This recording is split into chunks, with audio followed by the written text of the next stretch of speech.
Hello, my little friends. Today, I will share some tips that will help you deal with your kind and loving mom. Listen carefully. 1. Be patient. When your mom feels tired or busy, try to wait quietly. Remember that patience helps her rest and come back to play with you quickly. 2. Help with chores. You can help her with simple tasks, like picking up your toys or putting dishes in the kitchen. This will help her a lot and show her that you love to help. 3. Use kind words. When talking to your mom, use nice words like, "Thank you," and "I love you." Kind words make her feel happy and help improve her mood. 4. Understand busy times. If your mom is busy or feeling stressed, try to play by yourself for a little while.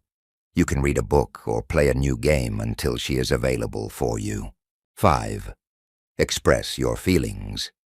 If you feel sad or upset, don't hesitate to tell your mom about your feelings. Talking about emotions helps both of you understand each other better and strengthens your relationship. With these tips, you can be a wonderful child and help your mom in her daily life. Did you enjoy the tips? Please share the love, hit that like button, and subscribe to the channel so you don't miss out on more useful advice. And remember, plant happiness to collect love.